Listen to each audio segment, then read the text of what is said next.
Hello, and welcome to another episode of Tales from the Table. So, as most of you know, I've been doing this on TikTok and Instagram, and usually it's just been me talking about transactions and issues that we've encountered. Today, I decided that I would bring on agents who are involved in those transactions to help give a different perspective, more so in the background, and also, make it a little more interesting. So you're not looking at me talking, but you also hear from someone else. And today, my first guest is Mayura Gupte. So, Mayura, why don't you tell us a little bit about yourself, how long you've been a realtor, the types of clients you represent, and what kind of where you are in your real estate career right now? Hi, Karen. Good evening, and thank you for inviting me to this conversation. I'm so excited to be your first guest on this show. You're Okay. very welcome. I'm excited too. This is going to be great. I am a real estate broker, and I got my license in 2003, and I Mhm. have been selling homes since then. I'm the principal broker owner of my company. The name is Realty to You, and we are a group of about 15 agents now. We are a small brokerage. Our office is in Chantilly. So we are also licensed in Maryland. And yeah, it's since 2003. It has been an exciting journey. In 2007 is when I got my broker's license, and yeah, that's how, what's going on. And you've made it through the Great Recession, some crazy times. So, That was a very interesting time to start with, but I started in 2003, so I saw the market go up go and then up. the craziness that happened. And Uh-huh. I'm sure that experience that I gained during that time counts even today. Absolutely. So you have really a good idea, I think, of because of how long you've been in real estate. So you were in it before the Great Recession happened. So you knew what it was like before that time frame. As we went through it, came out of it, and now here we are. You've seen so many changes in the real estate market. Absolutely. It has been an exciting journey. And throughout the process, I'm so happy that I've been able to help people buy, sell, rent, whatever in their real estate transaction, and to be a part of such an important decision in their life. So, very And great. you're helping, yeah, and you're helping people, achieve the American dream, right? I mean, that's it's such a fantastic just feeling, you know? Absolutely. It's a good place to be. So let's talk about your client base. So you represent sellers and buyers. When you meet with sellers, what's your conversation with them during that first meeting? What do you all talk about? So when a seller client reaches us, their intention is to sell their house. So Hmm. the first question that they have is, how much will my house sell for? Right? So yes, so Yeah. they want to talk numbers, the CMA, what the market looks like, what the market Mhm. condition is. So Right. information about pricing. Then they also want to know what I can do to help them prepare their house. So that's Mhm. another conversation that we have about how I can help them, give them advice on how to prepare the house for sale. Right. And we also want to know about the process, depending on their timeline, what Hmm. the whole process will look like. And Okay. seller client needs a lot of hand holding, especially if they're doing it the first time. Hmm. So, Hmm. that's what we do. Numbers, process, helping them prepare the house, and then take them to close. So that they can start with their next journey of their life, right? Yeah. And then with buyers, what does that conversation look like? Is it different from what you have with the sellers? I would imagine it is, but I don't know because I'm not a realtor. So, some parts of it overlap, but Hmm. it's from a different angle. So, Okay. with the buyer client, of course, you first talk about financing with them Mm. as well, but in terms of pre-approval, how much do they think they are pre-approved for? What is the down payment they're willing to make? Hmm. Do they have a pre-approval letter? Have they spoken to a lender? So Hmm. financing is the same, but from a different angle. And we make sure that the buyer is aware of what is involved. Different components of closing. is what we talk about. Again, as I said, down payment. Then they Uh-huh. also need to know closing cost, because they might Right. think it's only the down payment that they have to pay.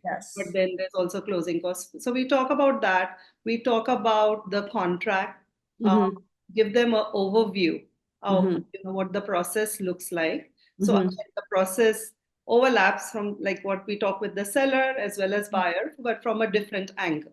Okay. And then, of course, then it's the fun part, trying to understand what their criteria is. And Right. when a buyer first comes to me, and especially if they are first time home buyers, when they start talking, you kind of visualize, that what area they're going to be in and what kind of Right. house they will like. And then, trying to match their expectation from what they Mhm. really, want, and then how the market conditions are and what they will get. So that's the conversation we have with the buyers. So one of the terms that you use, because I don't think a lot of buyers are aware of this, and I will just say too, like I have massive respect for you guys. The type and the explanation that you go through to help buyers understand, because you and I are, we're in the industry, so we use these terms all the time, but yet your average person who's not involved in the industry, sometimes they get this glazed look in their eyes. So you said pre-approval letter. What is that? Yeah, so pre-approval letter is a letter once the buyer talks to the lender, Mhm. and the lender will get much more information from them. Okay. Okay, it is typically I want my buyers to go through a pre-approval process before Mhm. they start the home search, which means it's checking their income, Right. assets, their credits, Mhm. employment, everything. Okay. And at the end of it, the lender will give you a pre-approval letter. It is not just like some online, you fill in Mhm. information and get Right. a letter. A pre-approval letter for me is, after all the verification is done.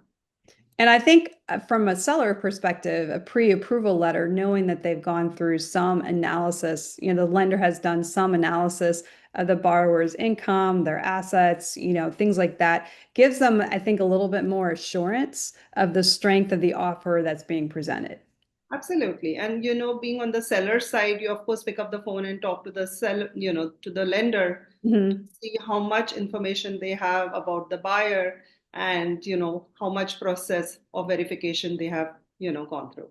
They've done. So let's turn, because I think both buyers and sellers have this misconception that a seller has to disclose everything about the property.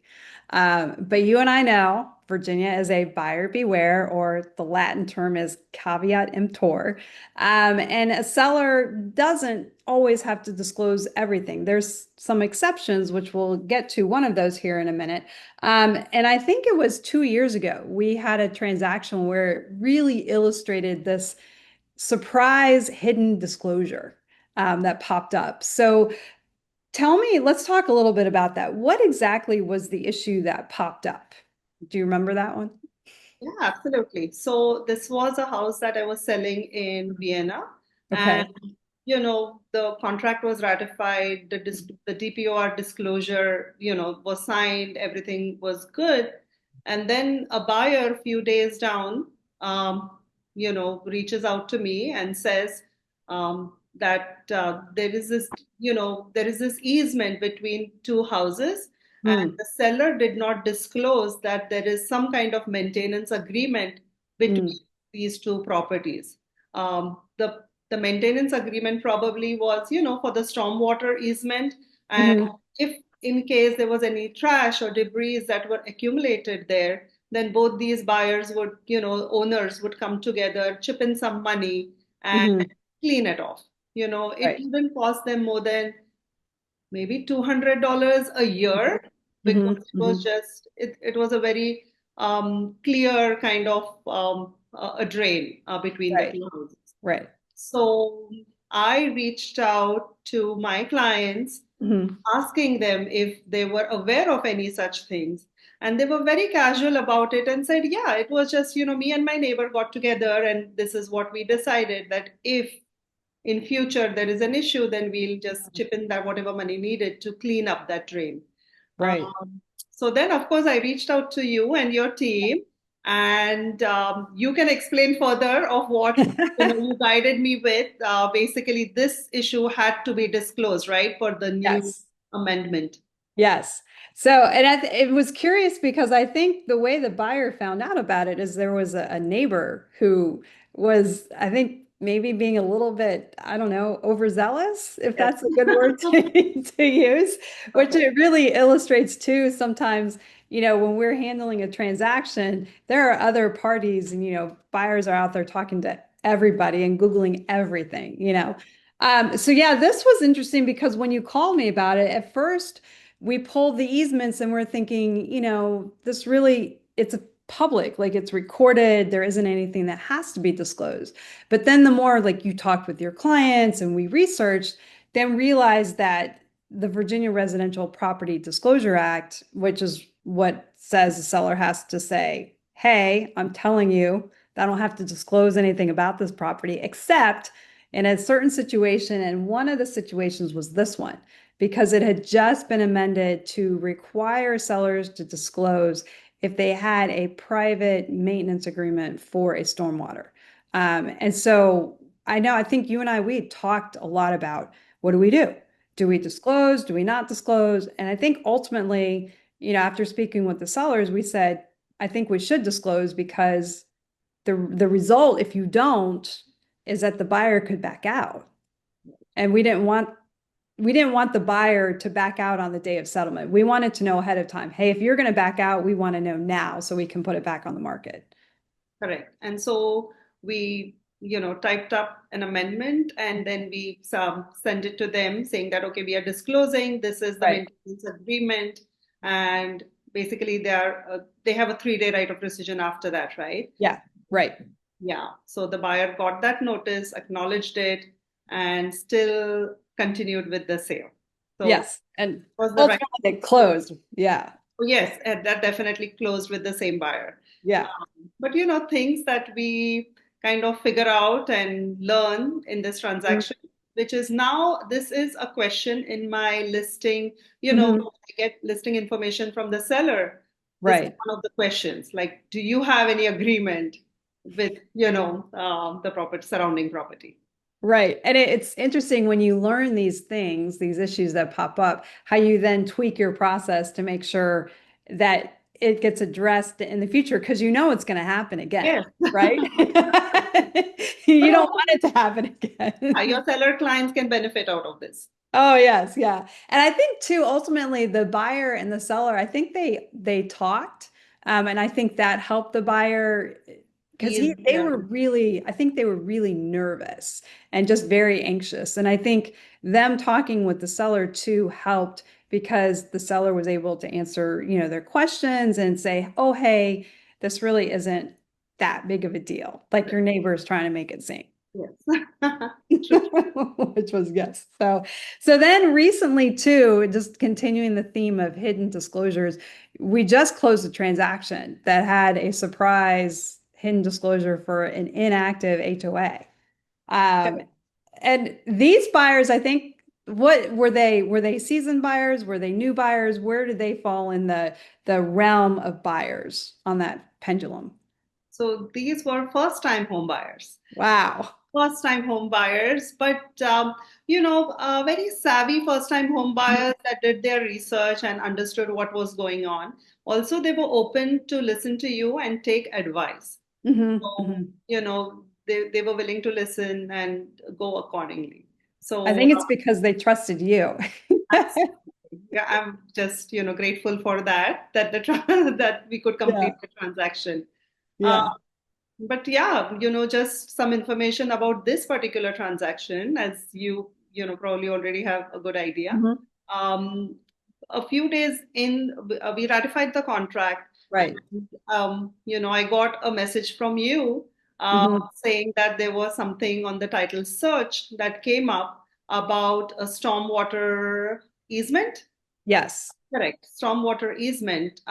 And there might have been a homeowners association formed sometime during that period, whenever those houses were built, in order Right. to collect some money for the maintenance of this stormwater, whatever the system is. Yes. Yeah. Um, this homeowners association might not have been active, or probably they did not do anything. When the Mhm. community or when these few houses were built, maybe somebody came up with this idea of having a homeowners association just for the specific purpose of collecting dues if needed for this purpose. Right. That's what your title search said. And Yeah. then nothing. It was like, maybe an inactive Mhm. homeowners association. But this was not disclosed to us by the sellers or the listing agent, which I think should have been disclosed, right? Because Yeah. we were doing a lot of investigation on our side, Mhm. but no information from the other side. We reached out to the seller, and you reached out to them as well, right? Yeah. Yeah. They did not have any information about the homeowners association as well. Yeah, and that was what was interesting is because when the title search came in and I was looking at it and the timing was also I think very coincidental too because one of my other colleagues had a transaction which had an inactive HOA, and that buyer was super nervous and was not represented, did not have an agent. In fact, I think that buyer may have been an agent, and so they were just representing themselves, but they were just very, very nervous. And so we had gone through that and done research. And so when this transaction came along and we were looking at the title search, that's when we realized I think there's an HOA because it had all the right terms and the covenants. And then first thing I did is I looked at the contract. I said, all right, is it even disclosed? And it wasn't. And Correct. then after reaching out to you, I sent a message to the listing agent and the sellers to see, hey, were you guys even aware of this? And they responded that they were not. Mhm. So this was like a perfect textbook example of what we call an inactive HOA. I think one of my colleagues calls it a zombie HOA. And it's not, they didn't do anything. It just only existed on paper. But the concern for you, and this was delicate for us because we're the settlement agent, right? So I can't give advice one way or another. But the concern which you picked up on, very rightly so, is, hey, if this isn't disclosed properly to my buyers, they can cancel on the Correct. day of settlement, right? So ultimately, I think ultimately we resolved it, right? I think the buyers' concerns, what were some of their concerns, if you recall? So some of their concerns were first is, information is key, right? To give them Right. as much information as possible. So their Mhm. concerns were, it's not active now, but what Right. if in future it Mhm. becomes active? And we Mhm. addressed that question saying that, they will be a part of that conversation if, the neighbors, everybody comes together and decides they're going to Right. have this active. Right. And going into the transaction fully aware that this is a possibility was Mhm. important. These Mhm. buyers were serious about the purchase and they Mhm. really wanted the house. And Mhm. after getting a lot of information and that nothing else is involved, this is the only issue. And then later on, we also saw that Arlington County was kind of collecting some money for the same purpose, right? Right. Right. So that kind of put them at ease. But Yeah. looking at this from the listing agent's point of view, I Mhm. think the listing agent kept the contract open till the date of closing because we were never told, never disclosed about this. Right. And as we spoke about this, the listing agent should have sent us something in writing saying that me or my buyers, sellers are not aware of this. And Right. the 3-day right of rescission would have started from that point. And that's, yeah, having that hat on, just it's a good idea because the risk that was being taken by not doing that is the door was being left open for the buyers to walk in on the day of closing and say, hey, we're not going to close. And then your sellers are upset, right? Because it's a pretty big transaction. It's been off the market for a while, which the market has really changed. I think since the contract was ratified, it's really undergone a change, which would be totally different. So that's definitely, I think, a risk. And that's something probably I never got the question of, hey, what should we do? What's the risk? That was never asked. I know if you had been in the listing agent, that would have been a question. But you knew you knew what should have been done. Yeah, And I think the good thing too is the buyers really wanted to buy, like you said, and the sellers really wanted to sell. So ultimately that helped resolve it, but it certainly could have gone a completely different way. absolutely. Yeah. So Yeah. let's learn. Lesson learned indeed. So I think ultimately the conclusion I'm taking away from our conversation here is that whether you're a buyer or a seller, it's always a good idea to have a realtor involved. Um, You know how, imagine a situation like this, right? mhm, When something like this comes up, you need to um, have somebody representing you who kind of is aware of this, is able to get answers, mhm, and put so many pieces together mhm. before you make that decision. Right. To give you that perspective and hopefully to pull you back from some of the emotions, because Yeah. home buying is such an emotional process. It's so big. It's one of the biggest, I think, transactions you'll do in your lifetime.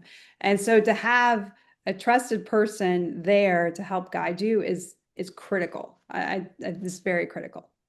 I agree with you, Karen. 100. So, well, I just want to thank you again, Mayura, for coming on. We're going to have you again because there are more stories that you've got. A Because you've lot of stories. Yes, yes. But as always, to our listeners here, if you have questions, please feel free to reach out to either one of us. I will put Mayura's information in the comment section below so that you can reach out to her. She is a fantastic agent, really does her due diligence, and is just a great resource. And then stay tuned for our next episode of Tales from the Table. Thanks, guys.